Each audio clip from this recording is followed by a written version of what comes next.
नमस्कार दोस्तों, कृष्ण भगवान की अनसुनी कहानियों और कृष्ण लीला को सुनने के लिए हमारे साथ जुड़े रहिए। इस कहानी में आप सुनोगे कैसे कृष्ण ने वैदिक ज्ञान के महान विद्वान पंडितों को दर्शन ना देकर उनकी पत्नियों का उद्धार किया। क्यों कृष्ण ने भूख लगने पर अपने दोस्तों को भिक्षा मांगने के लिए भेजा।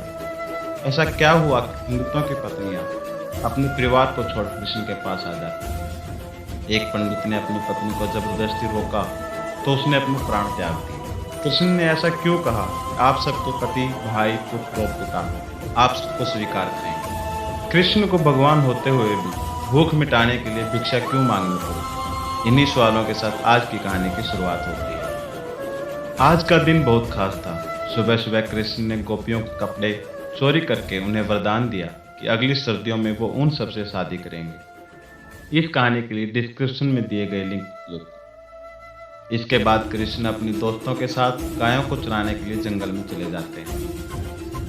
सुबह का समय बीत गया था। बलराम और उनके दोस्त आज खाना लाना भूल गए। भूख लगने पर उन्होंने कृष्ण से बोला, हे कृष्ण, तुम तो सबसे शक्तिशाली हो। तुमने इतने असुरों को मारा है। क्या तुम हमारे लिए खाने का प्रबंध नहीं कर सकते? कृष्ण ने उनकी बात सुनी और बोले, दोस्तों, यहीं पास में कुछ महान पंडित यज्ञ कर रहे हैं। यदि तुम लोग वहां जाके बलराम भैया के नाम से भिक्षा मांगोगे तो तुम्हें भिक्षा मिल जाएगी, क्योंकि बलराम भैया तो स्त्रियां हैं और मैं हूं एक ग्वाल। तो हो सकता है कि तुम मेरे नाम पर भिक्षा ना दें। कृष्ण की बात सुनकर सारे छोटे ग्वाले मिलकर वहां पहुंच जाते जहां वैदिक ज्ञान के महान पंडित महान यज्ञ कर रहे थे। सारे छोटे ग्वाले पंडितों को यज्ञ में हाथ जोड़कर प्रणाम करते हुए अपनी विनती करते हुए कहते हैं, हे पंडितों, हम बलराम और कृष्ण के साथ यहीं पास में गाय चरा रहे हैं और हमें भूख लगी हुई है। हम बलराम और कृष्ण के आदेश पर यहाँ आपसे खाने के लिए भिक्षा मांगने आए हैं। पर पंडित अपना यज्ञ करते रहे और उन्होंने बच्चों की बातों पर बिल्कुल भी ध्यान नहीं दिया। ऐसे पंडित अपने आप को वैदिक ज्ञान के महान विद्वान समझते हैं, पर वो विद्वान न होकर अज्ञान और मूर्ख हो जाते हैं, क्योंकि वो भगवान के प्यार और उनकी लीलाओं को नहीं समझ पाते।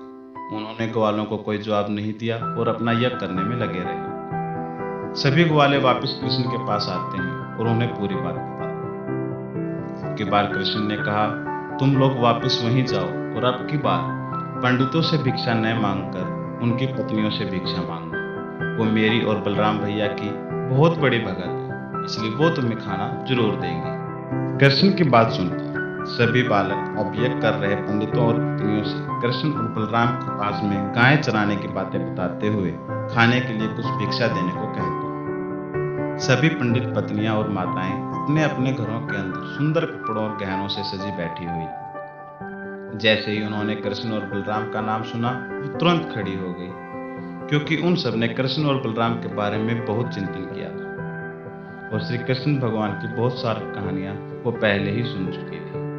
वो सभी कृष्ण से मिलने के लिए बेचैन हो रही थी, इसीलिए उन सब ने जल्दी जल्दी सबसे स्वादिष्ट व्यंजनों को बर्तनों में भरना शुरू कर दिया। खाना भरने के बाद वो सभी कृष्ण से मिलने के लिए जंगल की ओर जाने लगे, पर उनके परिवार वालों ने उनको जाने से मना कर दिया। उनके पति, भाई, पुत्र और पिता नहीं चाहते थे कि वो कृष्ण के पास उनसे मिलने जाए, क्योंकि ये सभी वैदिक ज्ञान के अंदर अपने आप को इतना बड़ा समझ रहे थे, पर जो कृष्ण के प्यार में होता है उसे कोई नहीं रोक पाता।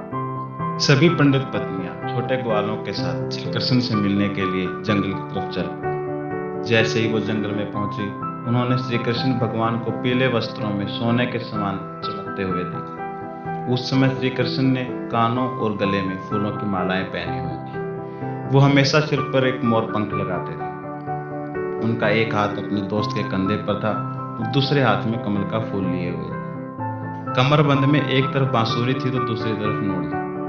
श्री कृष्ण पंडित पत्नियों की नजरों से होते हुए उनके दिल में बसे जा रहे। वो सभी श्री कृष्ण के पास आई और श्री कृष्ण को मन भरकर गले लगाया, जिससे उनका सारा दुख एक ही पल में दूर हो गया। कृष्ण ने उन सबसे कहा, आप सभी बहुत भाग्यशाली हो। आपने मेरे लिए अपने परिवार को छोड़ा है। बताइए, मैं आपकी क्या सेवा करूं? यह सुन सभी पंडित पत्नियां उनके पैरों में गिर गई और उनसे कहने लगी, हे कृष्ण, आप हमेशा अपने भक्तों की रक्षा करते हैं, तो हमें भी अपने चरणों में रहने के लिए जगह दे दें। और वापस उस संसार में ना जाने दे। हम सभी अपने अपने घरों को छोड़कर आए और अब हमें दोबारा कौन स्वीकार करेगा, इसलिए हमें आपकी सेवा करने का इंतजाम। कृष्ण ने जवाब दिया, हे माताओं, आप सब मेरे प्यार में यहाँ मुझसे मिलने आई हो, इसलिए कोई संकोच अब मन में ना रखो और अपने घर वापस जाओ और अपने पतियों का साथ दो ताकि वो अपना यज्ञ पूरा कर सके। आप शुद्ध मन से मेरी भगत हैं, इसलिए कोई भी आपसे नाराज नहीं हो पाएगा और आपको स्वीकार करने से मना नहीं करेगा। श्री कृष्ण का जवाब पाकर और उनसे मिलने के बाद सभी पंडित पत्नियां अपने अपने घर को वापस चली गई और सभी पंडितों ने खुशी से उनका स्वागत किया और उनके साथ मिलकर यज्ञ को विधि विधान से पूरा किया।